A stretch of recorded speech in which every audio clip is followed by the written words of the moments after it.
the more important thing is, can you actually sustain the diet forever, right? Or then you end up in the crash diet yo-yo thing, which is what most people do. I don't know if there's a right answer. I mean, it feels like in a world of extremes, the truth is maybe somewhere in the middle. Or honestly, I kind of like this more flexible approach. There's probably a little bit of truth in all of these, essentially, right? Because people do find success within all these different diets. Is there a right, absolute right truth answer? This is the way all humans should eat? I don't think the answer is yes. I think a lot of that really will depend on what your goals are and what you can, what can you sustain, essentially. I mean, it's your life.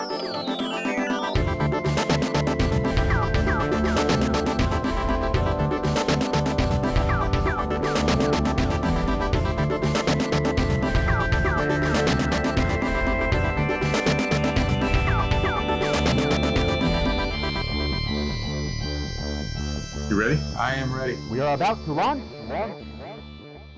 Truth, not trends. What's up, everybody? TNT Strength, Oakland, California. Truth, not trends. What's going on, people? It's Jesse Schmitz, Liam Bauer, and this is the podcast where we help you maximize your strength as safely and efficiently as possible. Today, we are joined for the second time by returning guest Verdale Benson. You heard him back in episode number 72. That's right. Verdale is not only the super unstoppable ninja warrior, but also now conquering the world of natural bodybuilding. There you go.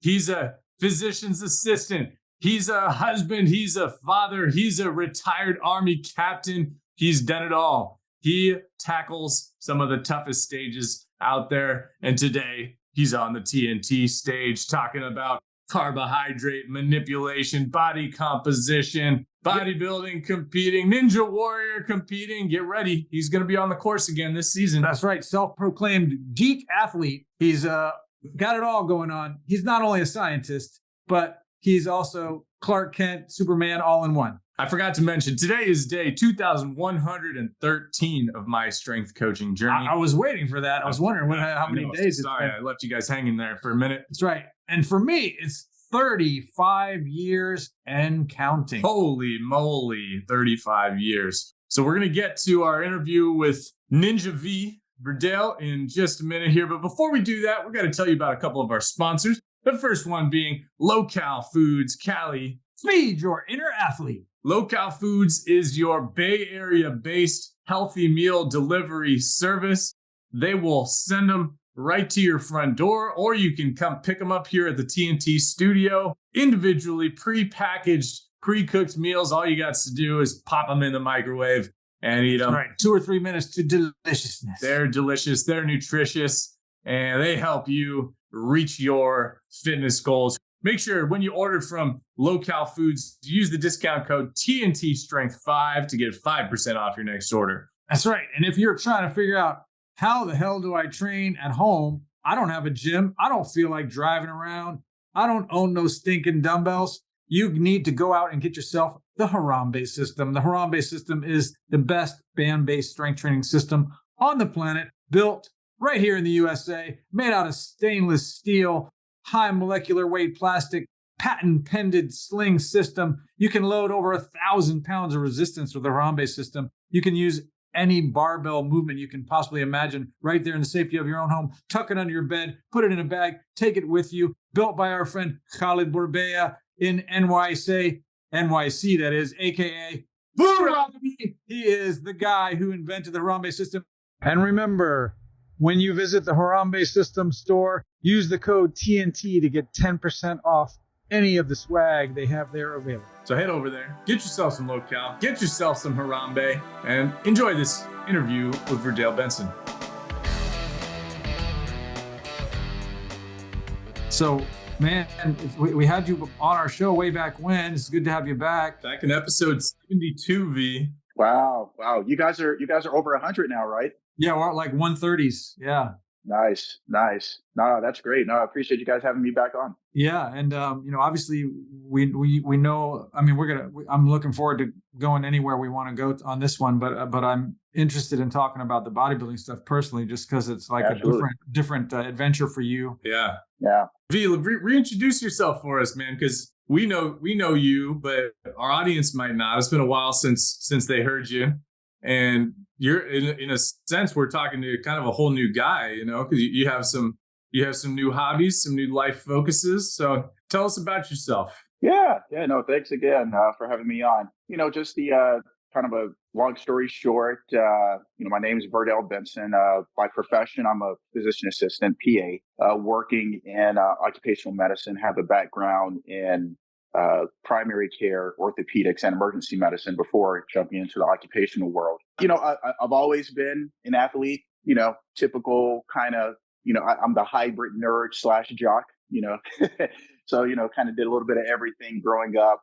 Track background was kind of my major sport growing up. Also played a little bit of basketball as well. Went into college, didn't play sports there, but stayed active, joined ROTC, right? So went into to the military. So definitely had to get back in decent shape when I joined ROTC, and just have always been active after that. Obviously had to be in shape in the military. After that, went into medicine, more hobbyist, always kind of hitting the gym every now and then. Did a lot of different diets, always experimenting with myself. We talked about that in our first episode together with nutrition. And so recently, within the past kind of half decade, did a lot of rock climbing, and I've competed. This will be my 6th year coming up on American Ninja Warrior. So that's kind of been the main focus.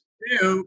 Oh, yeah. So that's where Jesse and I met, doing ninja training at the gym in Concord. So that's kind of been the major focus. And recently, last year, I started bodybuilding. So went into the natural bodybuilding world. And I guess I've always kind of had a genetic, somewhat, I guess, more gifted on the genetic spectrum. Maybe that's at least what I've been told. Jumped into natural bodybuilding and had a pretty successful rookie season. So it's been great. Well, yeah, you have a collection of hardware there behind you. Yeah, it's my little altar.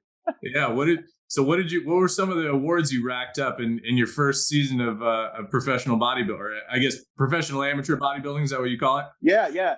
Amateur, and I did turn pro for my last show. So so obviously got to start off in the amateur ranks and attempt to earn your pro card.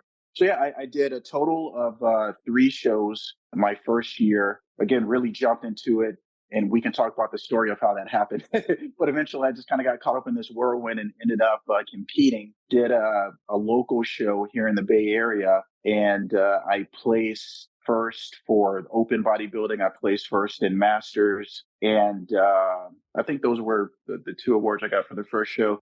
Second show, kind of did a repeat. That was in Las Vegas, the Las Vegas Naturals. Placed first in Masters, first in Open, and then I got the first overall because they had all of the Masters, different level decades against each other. So got that first there. I placed second in that show in Classic Physique, just because I wanted to kind of dabble in that one as well. And then I went to the Natural Olympia, so pretty much like the top show within that organization, the IMBA, PMBA. And then for the first day of competition, I competed as an amateur. I got third in the world, bronze medal in the amateur masters category for bodybuilding. Didn't medal in the open. Then I went pro, elected to turn pro. So I competed the next day as a pro for the masters and open bodybuilding. I got creamed in the pros, which is fine. Look, I mean, I literally had started bodybuilding like 5 months ago. So I think I'll take whatever I can get. Exactly. Yeah. I mean, and this, I'm sure, is something you've experienced. I know Jesse and I have both experienced this in our own sporting endeavors, is, like whatever sport it is, it doesn't matter. As you climb up that ladder, the competition is just constantly improving.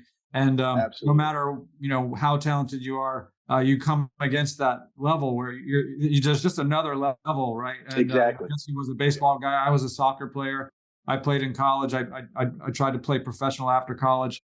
I played like basically what would be semi-pro, and people are looking up at you, going, "Wow, you're awesome," and then you go, "Oh, there's a whole other bunch of guys that I'm like at their feet." Exactly. I'm trying to climb up there. You realize how small a fish you are once you get into the bigger pond, right? But it's good. I mean, I love that.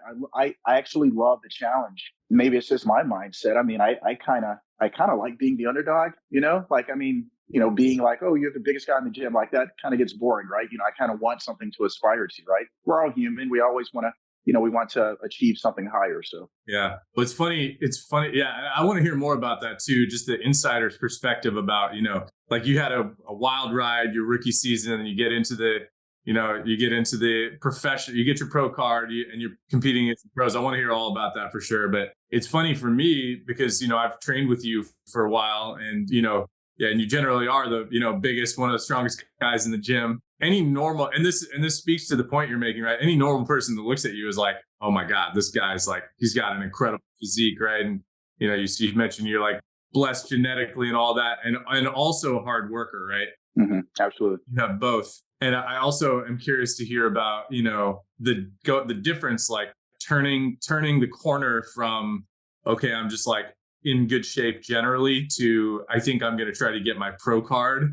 I remember you and I bumped into each other at the Ninja Gym a couple months ago, and you were saying, you're basically been hungry for like 6 months, like, so tell us what, like, whole new experience. The whole diet deal for sure is its own thing to talk about within for bodybuilding. But Yeah.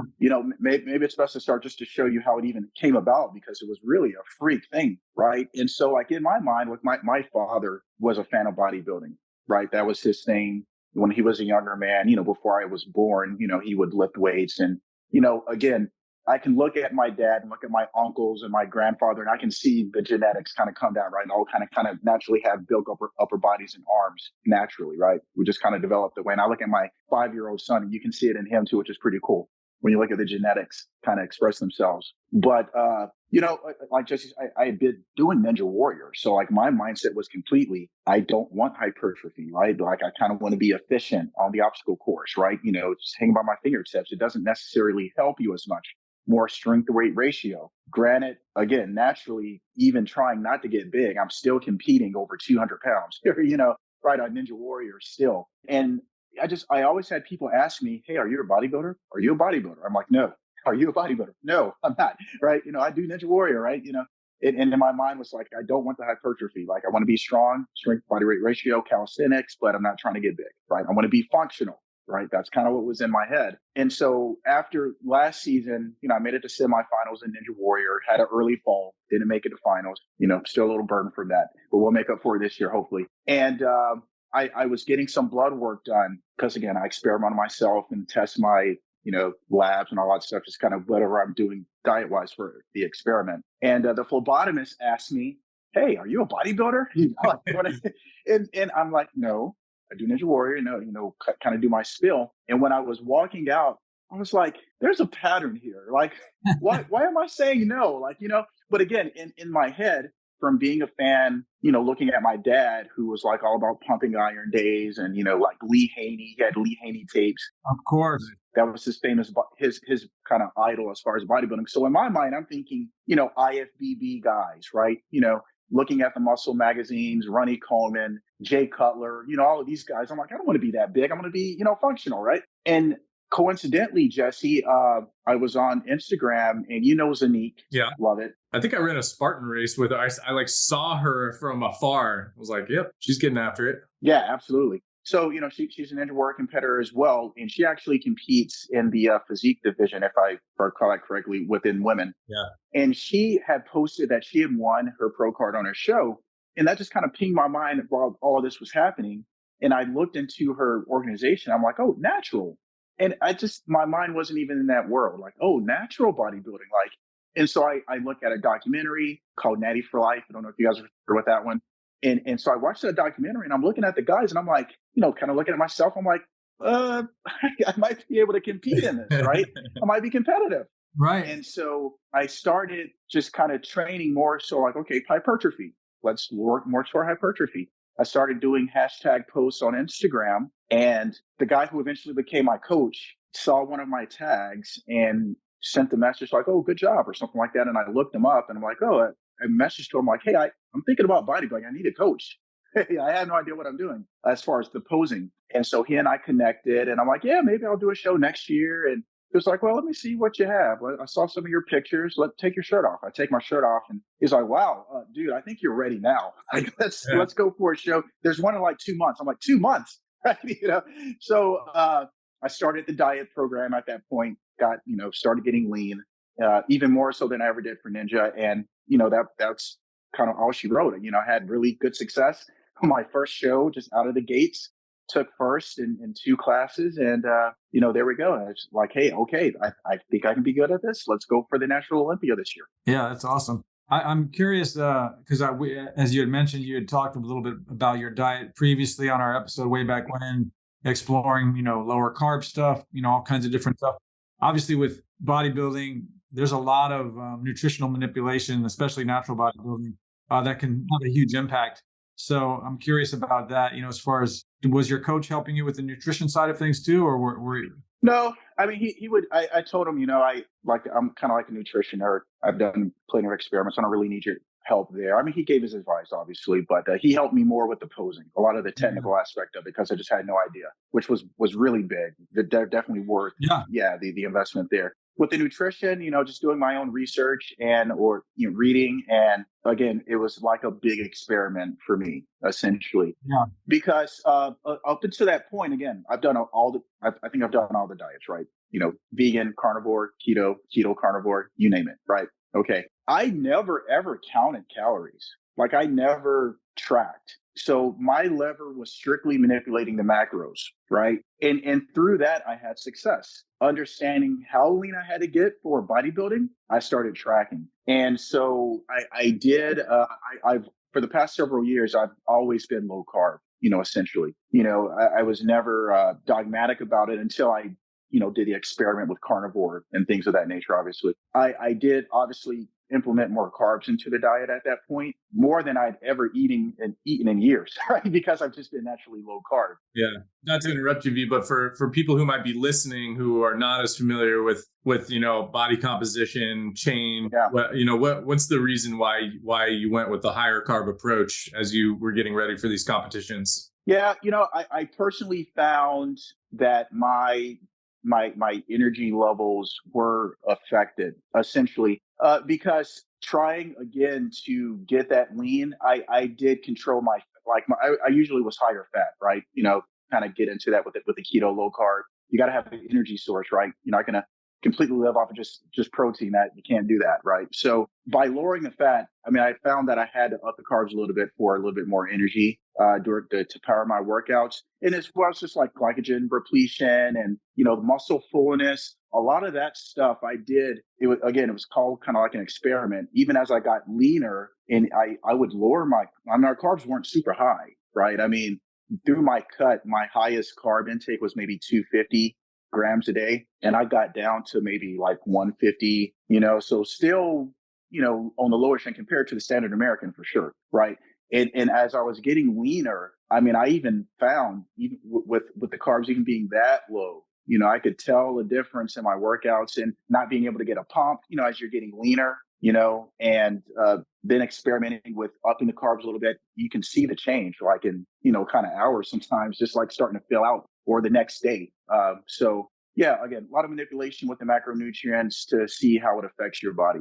And did you ever try like playing around with like sodium and hydration and stuff? That's another thing that can really impact sort of how full you look. And yeah, there's an art and a science to like every little one of those little levers that you can pull there. It is. I started listening to a lot of some natural bodybuilders, guys that have been in the game for a while, and just like anything, even nutrition, you're going to find people on both ends of the spectrum. Essentially, I did not really track my water intake. I mean, I drank to thirst. I was eating pretty much the same thing, so my sodium levels stayed consistent because I was eating like the same meals, essentially.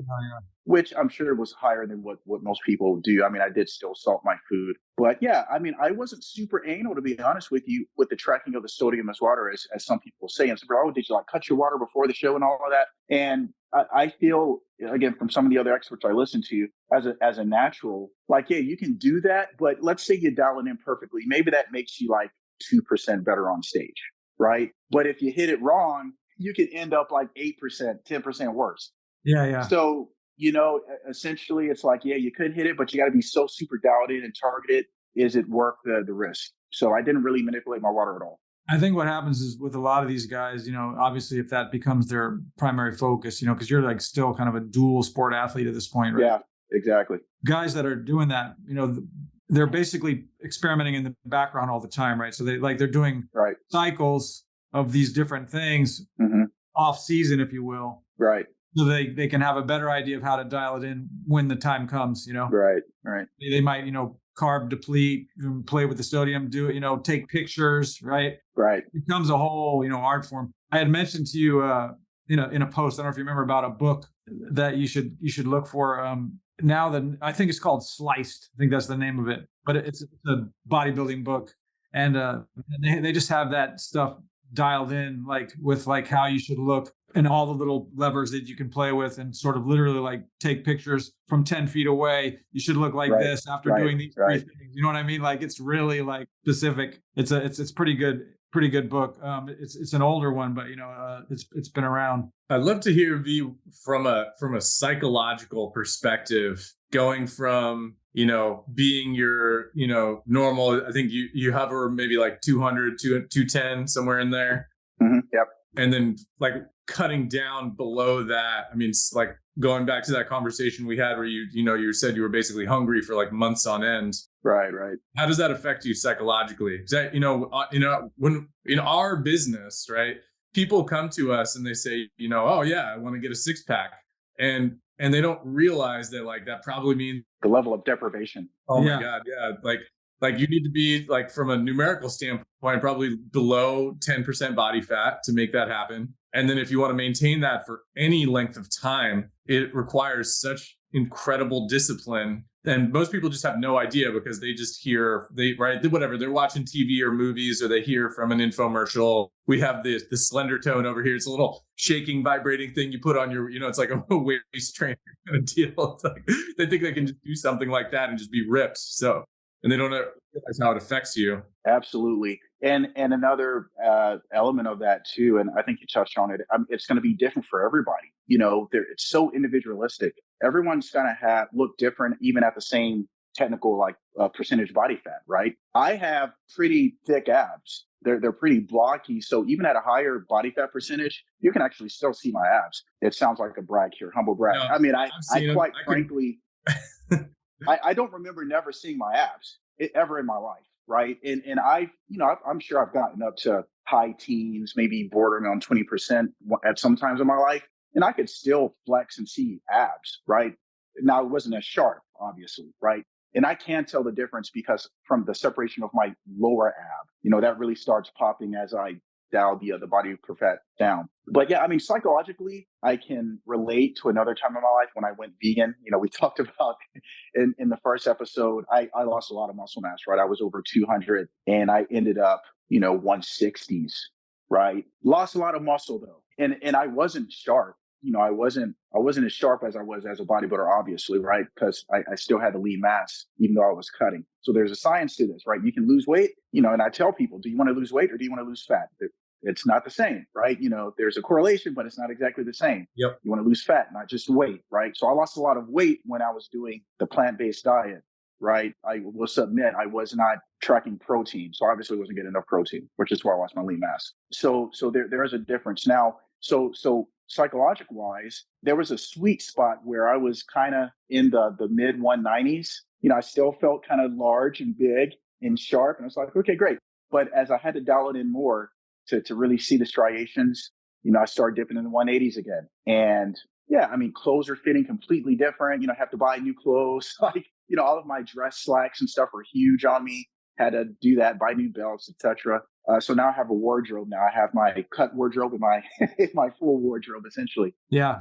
No, I've worked with some guys in the past who, are walking around, over 200 and off season, whatever you want to call it, right? And solid. Being on stage, again, natural guys, they might be down all the way to like 165 pounds. It's crazy. Yeah.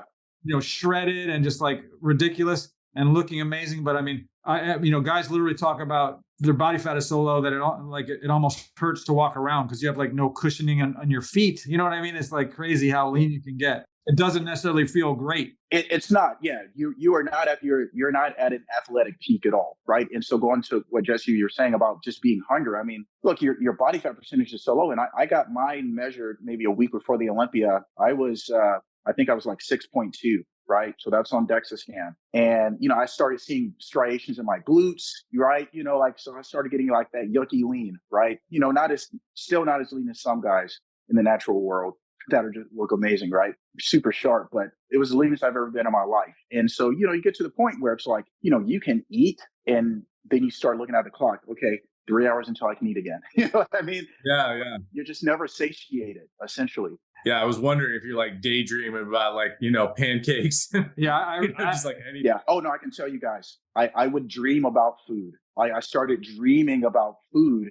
Yeah. And I just remember like going to sleep and it's like, okay, you got a little bit of hunger pangs and it's like, okay, I can't wait to go to sleep so I can wake up and have breakfast. Like it's really weird how your mindset, you could smell, walking into a grocery store, I could smell the different varieties of food, like your senses are heightened, like it's amazing. Really Cara oranges. Yeah, I was like 15 feet away. I've been through a little bit of that stuff. And I remember I would have dreams sometimes that I would dream, that I ate a whole box of Captain Crunch or something like that, and I would like wake up like in a panic, like I fucked it all up. You got the box. Yeah, and I wasn't even like super low carb, but when you're like super shredded, right, and you're like trying to stay lean, yeah, you just can have those cravings. Yeah. But it's funny you were talking about Lee Haney, who was absolutely amazing in his day, being your dad's idol. I remember seeing Lee Haney after he won one of his Olympias backstage. Like those guys, usually they all have crazy food back there, right? Because they're all starving.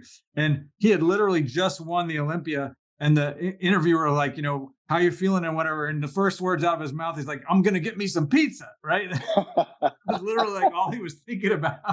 You know what I mean? Like, yeah. Like no time to like celebrate. It was just like, where's the food? Where's the food? Oh, guys, I went on a binge after the Olympia. Yeah, I mean, it's not unusual to put on like 20 pounds after that or something, It came on so fast. It was amazing. It's like, wow, I just like this whole prep that took me months. It's like I gained all the weight back in like 3 weeks, like easy. It was like no problem, So kind of sad thinking that too. Like all that hard work just goes. You can erase it easily in like 2 or 3 weeks, right? So I mean, you look at people. It's like, look, guys. I mean, is there any surprise that we're kind of in the shape we are? In this modern food environment, it's just too easy to put on calories, right? I mean, it's too easy. Absolutely. No, yeah, 100%. 100%. I would like to dig into the nuances of that with you too, because I know you and I follow a lot of the same, people on social media, in the low carb medical community specifically. It's frustrating for me sometimes to see doctors talking past each other. You have, you got a spectrum of personalities out there. Some of them are big vegan proponents and some of them are carnivore and some of them are keto and some of them are in the middle somewhere. And they say, it's all about the, SICO, which by the way, I can't even remember now. I think it might've been from Dr. Pran Yoganathan. I think it was him. And I don't know if he made this up or if he was quoting somebody else, but he started talking about nutrients in, nutrients out. And that's my favorite new way to kind of bring the whole, calories in, calories out, plus, macros, or whatever you want to call it, the, hormonal theory of obesity together. Like whatever your sort of like nutritional philosophy is, like just meet your objective nutritional requirements, Right. Like you're saying, when you're a vegan, that didn't necessarily need to be problematic, right? It can work, but you have to be hyper focused on getting adequate nutrition, just like with any diet. Right. Exactly. Yeah.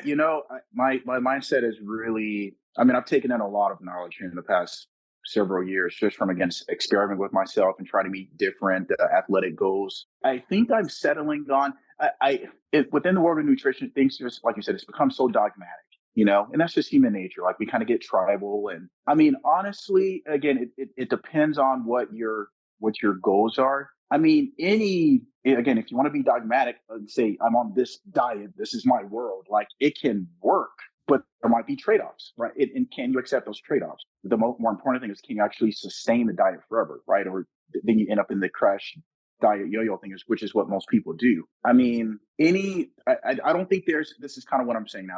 I don't know if there's a right answer. I mean, it feels like in a world of extremes, the truth is maybe somewhere in the middle. Or honestly, I kind of like this more flexible approach where, hey, there's probably a little bit of truth in all of these, essentially, right? Because people do find success within all these different diets. So again, is there a absolute right truth answer? This is the way all humans should eat? I don't think the answer is yes. I think a lot of that really will depend on what your goals are and what you can, what can you sustain, essentially. I mean, it's your life. I think it's similar to, we talk a lot about the strength training stuff, and I always come back to this idea that, if you sit down, the 50 guys that you think are sharp in the strength training world, and they sit at a table and they're arguing about stuff, there's going to be like 10 things that they agree on. Yeah. And those are the only 10 things that matter, because the rest becomes preferences and marketing and all these other. Exactly. And I think nutrition is honestly the same way. So I think, there's going to be these 10 things that almost every guy will agree on. And then after that, again, there's the niche, the marketing, the preference, and there's not necessarily anything wrong with any of those things. Right. Having a preference per se, like barbells versus machines, right, or whatever. Right. But there's basic things that we'll agree on, like progressive overload, right? And if we're talking strength training, like nobody's going to argue that. Right. Somebody else might argue that it's got to be a kettlebell, right? But they're not going to argue that you got to progress. Right. So, same thing with nutrition. The three things that I keep telling people these days is, manage carbs, which is different for everybody. Right. Prioritize protein and don't be afraid of fat. Like those are the three things that I've sort of landed on recently. Right. Yep. I don't say there's one lane, for your carbs, high or low, right? But you do have to be aware of them. Absolutely. Coming back to what you had said, V, that kind of sparked this idea with me that, calories are too easy to come by these days. People, you have, a strong contingent of medical doctors, Twitter medicine talking about how don't worry about calories at all. If you're eating if you're eating, mostly meat or ketogenic diet or carnivore or whatever, right, you don't have to worry about calories at all. And then you have people from the, plant-based or more toward the sort of moderate end of the spectrum saying, other things, like citing research about how, eating fruits and vegetables and legumes and, these whole grains, is associated with, better health outcomes. And just like you said, it seems like there's truth on both sides. And I think that, one of the things that's going on in this argument is that this sort of low carb community is trying to shoot for an optimized, in an optimal world, people would eat mostly animal protein, and they would moderate carbohydrates and moderate fat, and the result of that would be a moderated calorie intake as well. And I think that the people who sort of argue against that approach are taking take Bill Gates, for example. I think he's out there trying to make sure the world is fed and not going hungry and just getting calories in their stomach. And if you sort of if that's your goal, it might not be optimal health outcomes, but the outcome won't be starvation. So there's tension there between the two factions. That's a really interesting point too, because I think this opens up the door to another conversation. It's you can try and manipulate the food environment to provide even more processed food and more calories. But I mean, let's look at the world population. I mean, there's a lot of extra calories people are carrying on their bodies, right? Maybe the problem needs to be a way to evenly distribute these calories so that everyone is fed, like it already is here, essentially. I don't know. Just kind of thought about that. Yeah. I mean, we don't need to go down this one too deep, but I mean, the reality is the U.S., for decades, if not hundreds of years, has been produced just the U.S. alone has produced enough wheat to feed the entire planet multiple times. I mean, we throw away food. We destroy it. We send it around the world and it never gets used. There's not really a shortage, as well as and there hasn't been for a long time, although they act like there is. There's not a shortage in the actual supply. It just doesn't get dispersed. Doesn't get where it needs to go. Yeah, absolutely. And there's, again, there's a whole chains of events of why that's going on. Right. And that's separate from what's the best total choices, right? For whether, corn, wheat, soy, meat, whatever, right? That's a whole nother one. But the reality is the food it is there. It's around. And we make enough to feed everybody by ourselves, meaning we, the US, if we're looking at some basic caloric stuff. I personally come from the idea of trying to just make healthier choices across the spectrum, not hung up too much on whether it's high carb or low carb or whatever, but just less processed. It's probably better for everybody. And that's kind of one of those things that I think probably pretty much everyone would agree on if you really sat them down there, right? Nobody's going to say high process is best.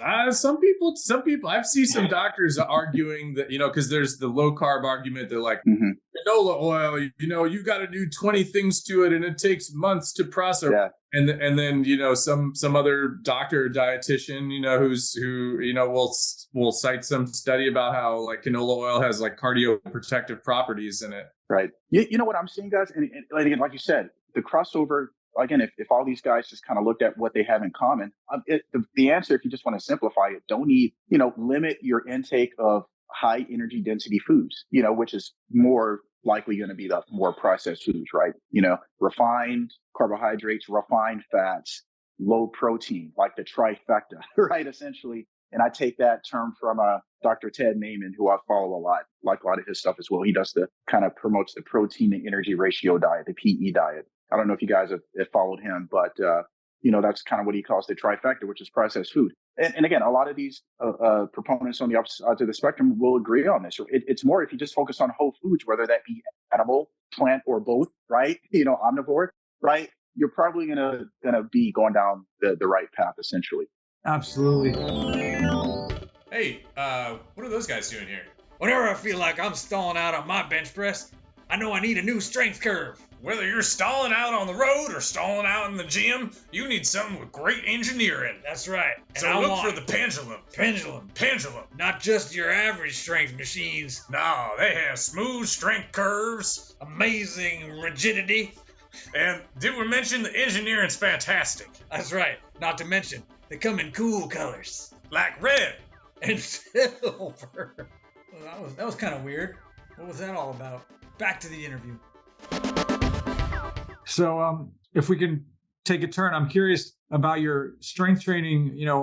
How big did you get at your biggest, training for hypertrophy? Did you go into it with the idea that I'm already big enough and I'm just going to have to get lean? Or did you ever actually try to add more muscle once you decided you're going to cut loose? I did. I had to, because I had some weak spots, some weak parts, like everyone, right? I mean, and what I've learned about bodybuilding, it's more the illusion of showing your strong parts and trying to hide as much of your weak parts as possible, right? Correct. Yeah. I learned that game. Because I had been doing Ninja Warrior, I had neglected my legs. Like, occasionally I would do like deadlifts, low reps for like more just kind of general strength, but absolutely was not trying to have hypertrophy in my legs. Now looking back on that, maybe that's why I ruptured my Achilles. Who knows, right? But so I definitely had to focus a lot on to bring my quads out. And as soon as I start actually training them, they popped. I mean, I can put up some before and after pictures of me trying to flex my quads before I started working them out, and the difference afterwards, night and day, right? Now, I think a lot of my ninja training, I already just from the nature of hanging on obstacles until failure, it's a lot of failure training, even though it's not your typical mindset of, like lifting weights, still a lot of failure training. So I felt just naturally with my genetics, I had a decent amount of hypertrophy in the upper body still. I do feel some things that were weak that I needed to work on, like currently now working on my deltoids, to kind of get the shoulders to pop out a little bit more for that more V-shape illusion. But yeah, I would say definitely had to focus on some things. Now, it's funny because there was some hypertrophy, but overall weight, I'm smaller, right? Because I lost fat. And the funny thing is, I always had in my mindset about ninja, I don't want to be a bodybuilder because I want to do ninja. I don't want to be too heavy. I was my lightest on stage as a bodybuilder that I've ever been, doing Ninja Warrior, right? Just by nature of how lean I was. And now I wouldn't want to be that lean doing Ninja Warrior because, high risk of injury, right?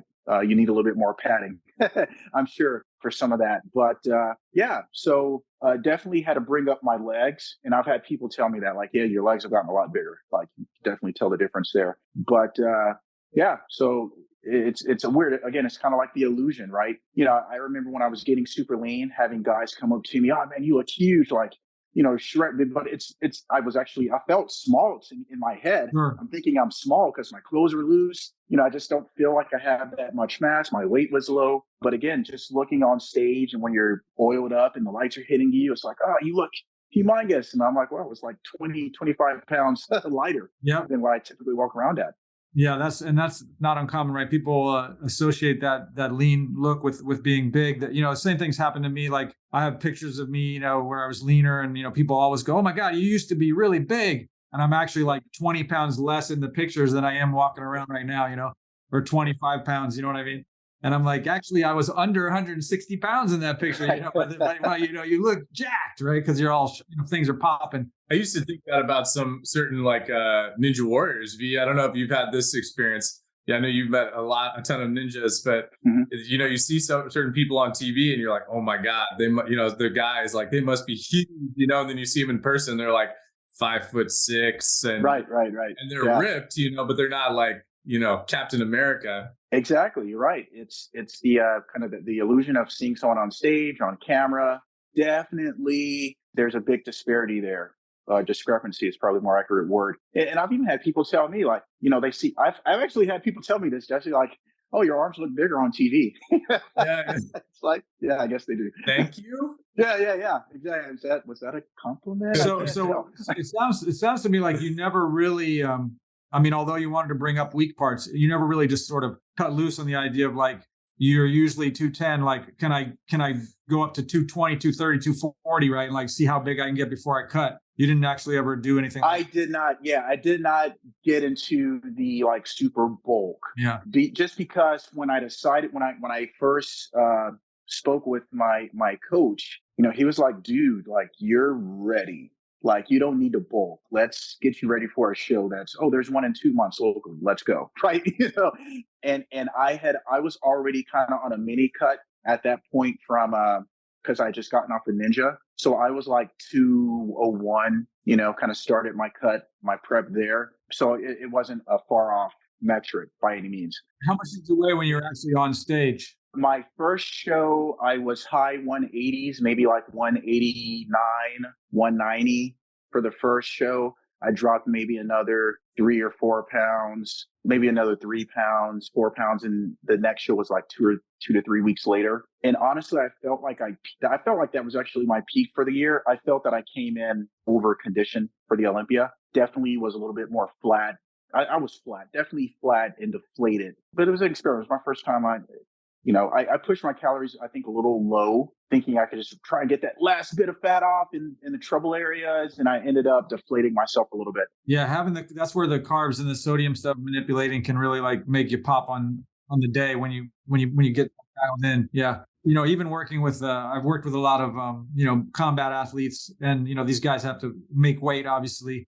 Some of them, like I worked with these guys that are national judo guys, and judo, some fighters, they get to weigh in like the day before, or sometimes even a couple days before the event. They'll, weigh in at say, 170 and be in the ring at 190. You know what I mean? Yeah. It's like crazy. Yeah. So, but the judo guys, they have to weigh in the same day as their competition, and they have to make weight with the gi on. So a lot of these guys would come in like super shredded and dehydrated. And then as soon as they made weight, they would get them on an IV right then. Wow. And putting liquids back in their body, mainlining, you know what I mean?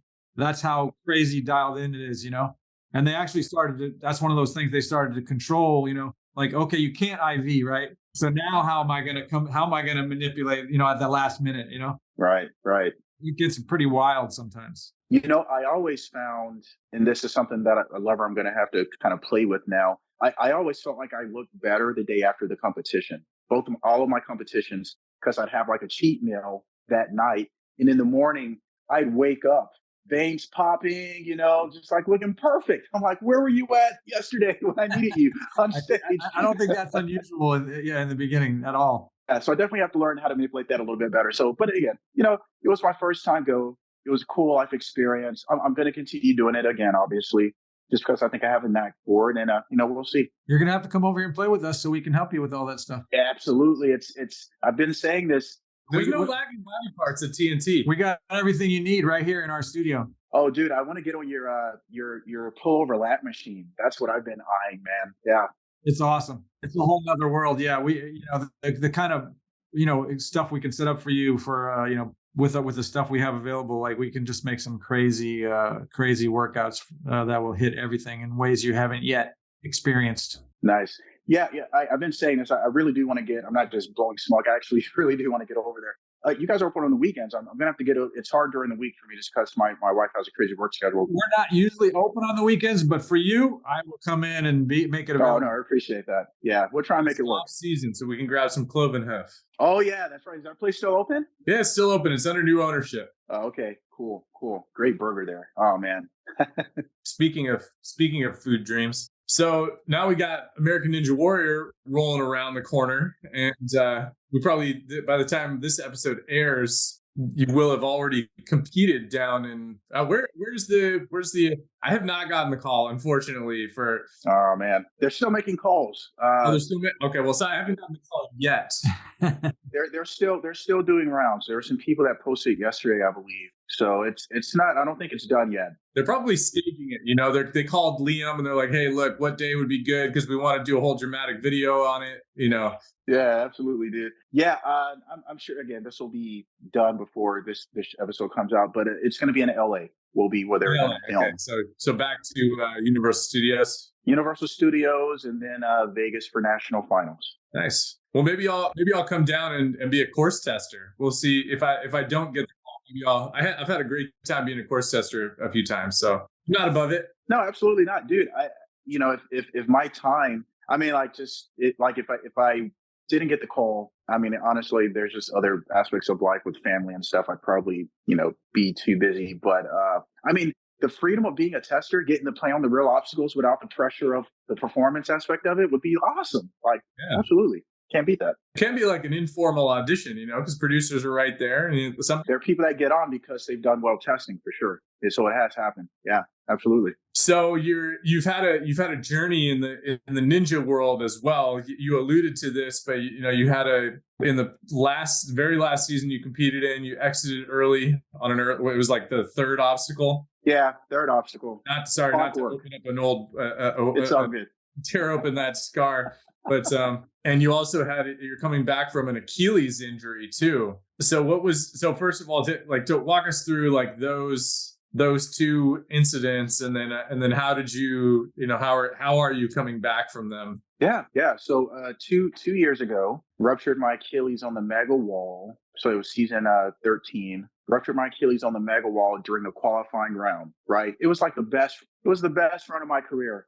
I mean, I had dialed in my endurance.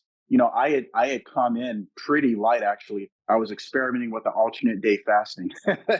So again, like I've done it all, right? So I was experimenting with alternate day fasting, like 72 hours in between, meals. And I came in, I was low 190s, right? So I was super light, had really good endurance, had a great run, made it to the mega wall, had been training for the mega wall, was getting it consistently at the local gym in Richmond, and went for the wall. I've looked at the video many times. Obviously, just footwork was maybe a little off. The wall, I think, was a little slippery as well. And when I missed the wall by inches, came down, and I felt the snap. It was the very classic, it feels like someone hits you kind of in the back of the leg with a stick, is like how it's described in the medical literature. Yeah. And it felt just like it was. I just felt the pop. And as soon as it happened, I knew what it was, because I diagnosed and treated this in the emergency department in occupational medicine.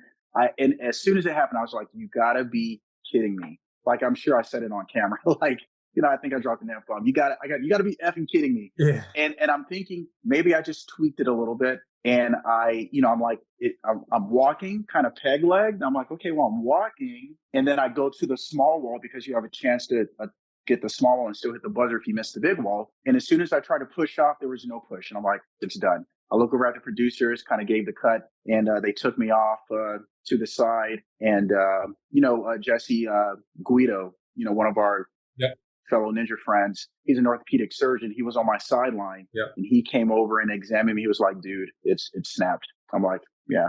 So, that was it. And obviously I had to go through surgery and physical rehab, but I was back on the ninja. I'm super stubborn and determined, right? So I was back training ninja in like 6-7 months post-surgery. So like really fast progression. And but look, I mean, the body responded well. Physical therapy was great for me. And I remember the first time doing the warp wall at Apex, which is a steep wall. And I just kind of mentally had to get over and say, I'm going to do this. And I did it. The body responded well. I'm like, okay, I'm back. So came back this last year. Yeah, I advanced to semifinals, and I kind of had a game plan in my head to be really smooth and kind of fast, and it bit me in the butt, and I underestimated the third obstacle called clockwork, which I'd actually done 3 years prior, or 2 or 3 years prior, in the St. Louis competition. And it worked a little bit differently. The lever didn't swing down as easy as it did before. So I underguessed where it would be, and I was under it. So I had to extend up to catch it, and the momentum kind of flung me off. So, lesson learned. Yeah. People don't, you mentioned, you had a game plan to sort of be like, to go quickly and be efficient. I think especially with Ninja Warrior, like people don't realize this with sports in general, how technical they are, but especially with American Ninja Warrior, a lot of people watch the show and they get into it and they're like, oh yeah, I could do that, Right. Yeah. And they don't realize that, the people who like nowadays you see these teenagers and they go so fast. Yeah. They're crazy fast.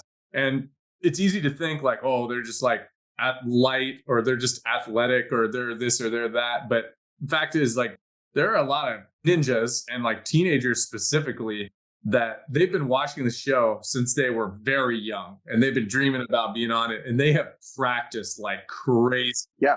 And they're so technically proficient. They're so extremely. They're so technical you can't even tell, right? Because it just natural, and they just move through the course so fast. Well, you got to look at it this way, Jesse. I mean, so it's have you guys heard or read the book? I think it's 10,000 Hours by Malcolm Gladwell. Yeah, by like 10,000 hours to meet proficiency or become an expert in any kind of endeavor, right? So which is about like 10 years, right? So like you said, just these kids now 15, right? What was the lowest age they opened it up to, and that was around when Ninja Warrior had been around for just over a decade, right? These kids have been doing this for 10 years. They're pros. I mean, they're only 15, but they've met the expert level of proficiency. They've been doing Ninja longer than I have, right? Yeah. I mean, I had just started the year of my rookie season, right? So I've been doing Ninja now. This will be my 6th year, going on 6 years, right? I mean, these 15, 16-year-olds have been doing Ninja longer than me, and they've grown into it. So they're amazing, right? They've met the level of proficiency. Yeah, and they're at that like perfect junction of like, they haven't started to put on, more body fat or muscle exactly where it's a detriment to their sport. This is the other thing, we talk about this in the Ninja Gym all the time, is like when you're that young, you probably have not had a traumatic injury that makes you like doubt yourself or second guess when you're going through an obstacle, Yeah, exactly. When you like, sometimes that experience is it bites you in the butt, because you before you get into something, you think, oh, I hope it doesn't happen like last time, or you just don't have those thoughts to think yet. We lose that freedom of thought, once we become adults, right? Because we have repercussions in life circumstances, right? Like if I get hurt, I can't go to work, right? I can't, it might affect my family. These are things in the back of our minds. And you can, as adults, we have to try and psych ourselves out of it. But there's still a little bit of that seed of doubt in the back of your head, right? A little bit of hesitation. And like you said, when you're a kid, young person, teenager, they're out there having fun. They're playing. They're not competing. But they're competing, but they're playing. And that freedom of I'm just going to go and attack this and have fun and flow because I've done similar movements. It's hard to beat that. It's what makes them great competitors. Yeah. I think you have a really fascinating, just like number of experiences, right? Like you were saying earlier, you were leading men in war at 23, you've been competing on stage, in bodybuilding competitions, the high level bodybuilding competitions now, right? You've been on national television for American Ninja Warrior. I mean, these are, I guess what I'm saying is I admire your discipline. And I also think that you don't get psyched out by the stage, like I think it seems to me like you look forward to it, I think that's rare. It's fun. It's kind of, I don't know, we're all human. I guess we're all onion, kind of different layers. I mean, I'm actually a, introvert, right? I mean, I was always the shy kid growing up. I don't aim for, like, I'm not going to be the guy that walks into a party and I'm going to be the life of the party. Like, I don't need that. But maybe there's a part where when I'm on stage, it's kind of like I'm acting essentially, right? It's a role that I kind of get to play because I don't really live that in real life. Like, I'm not going to be I'm not going to walk into a room and flex like, absolutely, like, come on, it's ridiculous, right? But it's kind of fun to play that role essentially. And I have a history of performance. Growing up, I was doing, I was a musician, right? So I've performed on stage growing up as a kid, singing in choirs and playing, solos, musical instruments. Again, I guess I pull on that experience too. So it's funny. I mean, if I was to stand up and give a speech, I get nervous, right? But like on the Ninja, once I kind of get into that focus zone when I'm on the course, like nothing else even really exists. It's kind of cool to get into that mindset. Now, you talked about going to the Olympia and then like stepping up. We mentioned the idea of like stepping up to that next level of competition, and you said your own words that you got creamed. What do you think was the difference when you looked around at that level of competition? Having done great in your initial shows, and like, yeah, I'm diving in, right? Well, yeah. What was it like to look around and go, wait a minute? Oh, I mean, I kind of find it refreshing to get humbled, to be honest. Like I was kind of, I had gotten used to winning, right?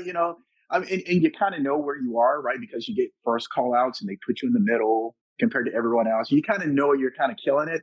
And I had that sensation in my first shows. And, when I was standing on stage at the Olympia, that wasn't the case, like my number wasn't getting called as fast. And it was like, but I mean, obviously I can look at guys and you kind of don't know, like, yeah, I feel like it might be a little bit bigger, but, they look good too. I just have no idea. You kind of learn how subjective it is, right? I might have been in some of my categories, maybe even the biggest or heaviest guy, right? But guys had better proportions, maybe they're a little bit more conditioned. They pose a little bit better. It's about how you present it too. So again, learning lesson. Natural bodybuilding is much more about, I think even more so than the other levels of competition, about, how shredded you can get, right? Because you don't have the advantage of, the hormonal stuff going on. Right. So yeah, because again, and this is not obviously meant as any sort of criticism, but it's just another world, right? So like you look awesome. I mean, we were there live. We got to see you. You won deservedly. But if you went to the Open, if you went to the Arnold Classic, right? People would just be like, "What's that guy doing up there?" Like, it's like it's like a whole nother world. There are memes about that, about like some dude just like works out, goes, he's like on stage and he thinks he's huge, but he's like some like skinny fat guy next to all these bodybuilders. Yeah, I've seen that. It's funny. It would be the exact same scenario. Yeah.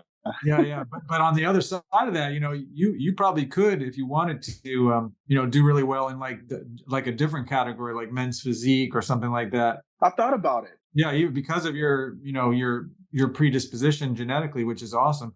You might not have to even do that, which would be incredible, because most of these guys are playing with exogenous substances, no matter which category they're in. You know what I mean? Oh yeah. I mean, at the at those other levels, like if you're a pro, then for the most part, and no one will admit this. This is not a knock. I mean, they're enhanced. I mean, if you're going to compete at that level, you kind of have to be, I guess. Sure.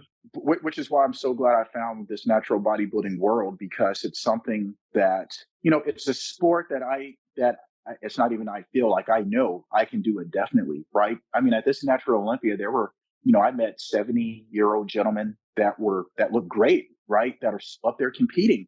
And this is like, wow, okay, because look, let's be honest, at 70, I'm probably not going to be doing Ninja Warrior, right? Right. So this is something that I can do to maintain strength, and health, because that's my ultimate goal is, I want to be strong and play with my grandkids and my great grandkids, right? I want to lift my great grandkid up, and, I want to be able to do that. And this is something that I can do as a sport to keep that competitive fire alive that can help me meet that goal. So it's like a win-win. So really happy about that.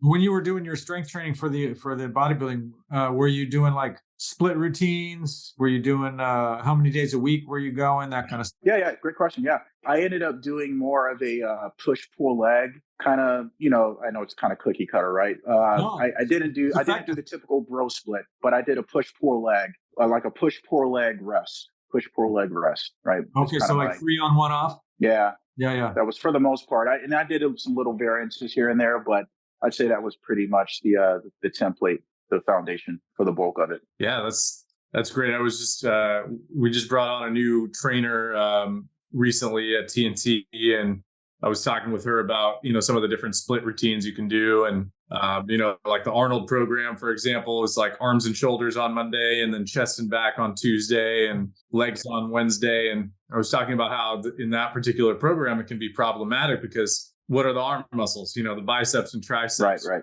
And, and also shoulders in a workout program we're talking about the deltoids, right? So, yep.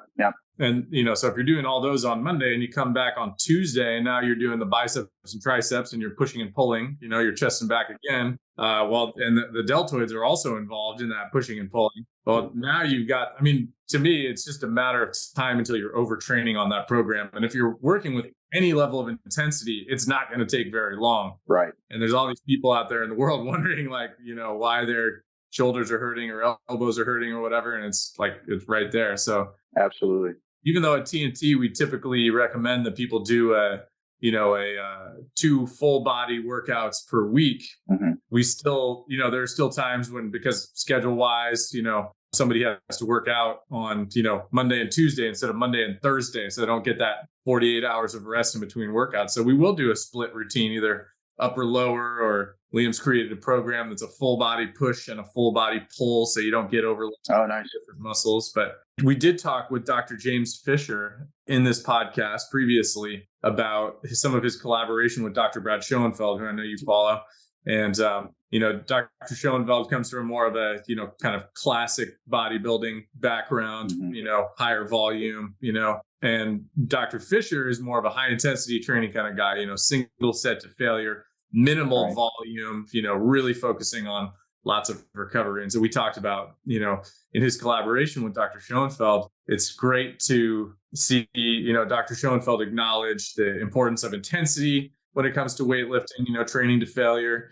And Dr. Fisher, has acknowledged that, some additional volume can also be helpful. So on your push day, push pull leg days, right? Obviously you're doing, more volume for the triceps, more volume for the biceps on those days. Right. And when you are trying to, especially when you're trying to get up on stage, it's probably a good thing. Right. Yeah. And again, it was honestly, I've done gym bro training and there was no intent behind, didn't really know what I was doing. Obviously, some would argue I don't know what I'm doing now, but I think have a little bit more research behind me now to hopefully guide what I'm doing. But definitely, because again, natural athlete, trying not to overtrain, balance kind of things out to avoid joint injury and focus on what I was trying to bring up. And I felt it was a pretty decent program. You're hitting the body parts like twice a week, essentially 3 to 4 days in between. Felt like I gave myself enough recovery, and I did see some gains. So we'll see. Definitely interested. I think definitely as I'm getting older, and eventually you kind of start hitting, I guess, maintenance essentially, right? Genetically you're going to hit a cap. Now you're going to really, really be able to put on too much more muscle. And you want to live life and maybe not live in the gym every, 2 hours every day, right? You know what I mean? So doing more of higher intensity, maybe twice a week would be something that, eventually I feel I would have to start doing or I'd want to start doing. Yeah. Well, and you have to remind me, I can't remember if you mentioned this or not. How are you measuring body composition? Was it just a scale or were you using DEXA or both? Yeah, I was tracking my weight and I did serial DEXAs. Not too much during my cut. I think I did one right when I started, and I did one right at the end, right before the Olympia, to just kind of get some objective numbers on where I was at. Yeah. If you ever wanted to be like a TNT guinea pig, one of the things we talk about, like if we're talking about like body composition optimization, right? Mm-hmm. Then there's kind of like we're saying with the nutrition, there's not like some just like stock template that works for every person, Right. We would try to get like very granular about, well, how much volume is ideal for like how much frequency is ideal. It's really, I remember, was this in Heavy Duty? I feel like this is a Menser thing where he was talking about how he was training this like very strong person. and they were training 3 times per week, and the guy wasn't getting stronger. So they went to 2 times per week and he wasn't getting stronger. So they went to once a week and he still wasn't getting stronger. And so they went to train, and he was doing like 6 sets or 10 sets or however many sets he was doing. And they went to 3 sets per workout, training once per week, or maybe even once every like 10 days. And then at only 3 sets, basically like a big push, a big pull, and a leg press, something like that. Then the guy started to add strength and muscle. Responded. Wow. And so that's the approach we take, right? Is like looking for what is the minimal amount of time we can spend, minimal amount of volume to get a response. And by a response, I mean like the way we do it at TNT is we track all of our people's exercises meticulously. So we know, all the weights they use, the reps, the time under tension is what we track. And we also track body composition using an in-body scale. So the in-bodies. Yeah. So, it's another tool. People always want to know, like how accurate is it? And we say, well, there's a margin of error, just like with any tool, but it's really fascinating. I had an eye-opening, like realization the other day, because I ran a Spartan race 2 weekends ago. And then a couple of days after the race, I came in and I did an in-body, and I weighed in with like 3 more pounds of muscle than I had in the last weigh-in, which was like a month prior or something like that. Oh, wow. And I've been on a pretty like strict training program of like Wednesday, I do a strength workout. Friday, I run a 10K. Sunday, I do ninja and I do a strength workout. So I'm training twice per week, with the weights, full body program, single set to failure.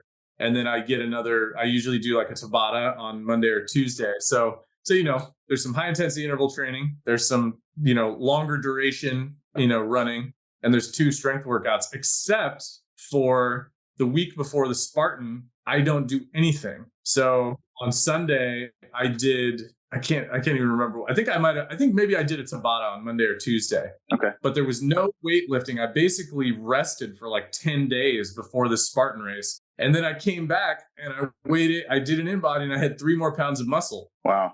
So it made me realize, like, at different points in my training program, I train, twice per week with a full body workout. But I've also, over the last, several years, only trained once per week. And if I'm trying to like optimize my muscle, which was actually, it was disappointing to me because I've been weighing in at like 84 pounds of muscle. And I know that I've been as high as like 91 pounds of muscle. So I'm like, I'm just like, right. Is this a different in-body? Am I getting a different reading because it's not the same scale I was using before? Yeah. But now I think probably I just need to space out my workouts a little bit farther. And if I do that, then I can probably hold on to more muscle. Interesting. Yeah. I just bring that up. I know this is a very like long-winded monologue here, but I just bring it up because we counterintuitively find that like the most muscular, strongest people that we train tends to train the least frequently. Right. Yeah. Some is higher volume, some is lower volume, but yeah, it can be, it's very subjective. It is. So much nuance with that. But I mean, I love that. I'm such a geek. Like the whole, experimentation and getting to help guide, because intuitively we don't know, right? I mean, you have to run an experiment essentially. It has to be a test in order to know. It's just finding that sweet spot. Here's what I'm going to tell you. This is your homework. Okay. Sometime in the not too distant future, you're going to take 10 days off. Mm-hmm. And then you got to come and spend 3 months training with us. I like it. And then we're gonna track it, and you're gonna see what happens. Nice. And then there'll be no turning back. You're gonna have to wear a TNT T-shirt, and there we go. Pledge allegiance. I'll wear the hat and everything, guys. It's all good. Hey, guys, there's to the point. It's like once your body gets adapted, right? You got to change it up. Right. Kind of the whole, was it the mesocycle kind of mentality, right? You have to kind of change that regimen to get your body to respond differently. So, I mean, I think it's a great idea. The gears are turning in my brain right now. I'm already building the Verdale workout in my head. All right. Nice.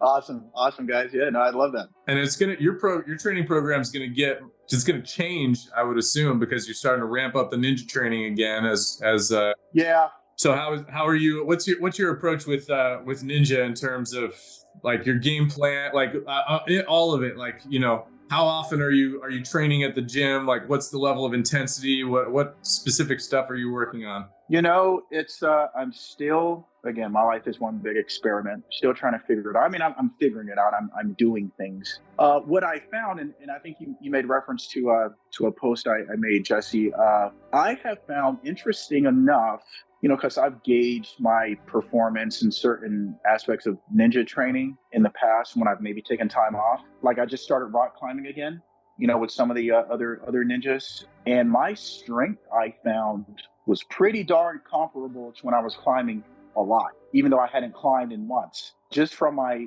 weight training. Like the big muscle, like all of that is fine. You know, I don't have to build that back up anymore. There's still like some of the forearm fatigue and the fingers, the hands, you know, just kind of the soft tissues, ligaments, all of that stuff. Those sheaths, that felt sore. But as far as the power, absolutely was taken care of with the strength training. So I've already gotten back up within 2 or 3 climbing sessions. I've already hit like my peak as far as my grade of climbing already, right? So I feel pretty good about that.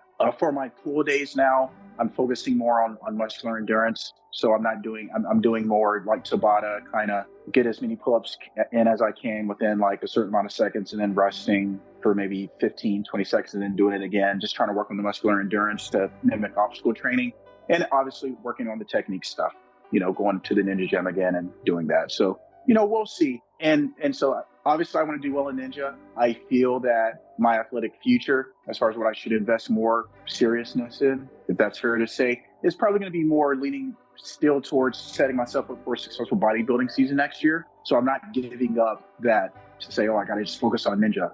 Essentially, right? I'm still weight training, focusing again with my pull more on endurance versus more the moderate to heavy for strength pulling. But yeah, I mean, we'll see. I hope that there's enough crossover where I'm still athletic enough to get by with doing Ninja. And I'm kind of doing more of a maintenance, maybe slightly under deficit right now, maybe just to get to about 200, maybe high 190s, 200. I woke up at like 202 this morning, so I don't really have much to cut. And I feel that would be a good sweet spot for Ninja. Sounds pretty good to me. Yeah, man. We're looking forward to it. Yeah, hopefully we'll have a good run. We'll see how it goes. Well, V, any burning ideas that you feel our audience needs to know before we get back to our daily responsibilities here?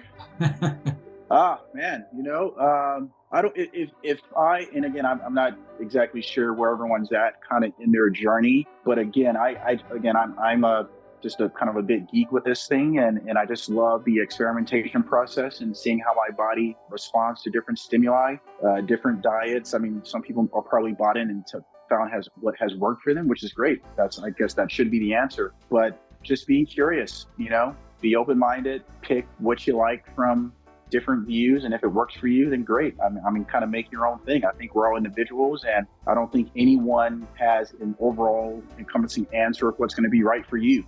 So you have to do the work to experiment and find out how to optimize your own life. Beautifully put. Awesome. As we like to say, boom, baby. Thanks, gentlemen. I appreciate it. Good to see you. All right, V, thank you guys for coming on with us today. Thanks for having me. Take care. Boom, baby.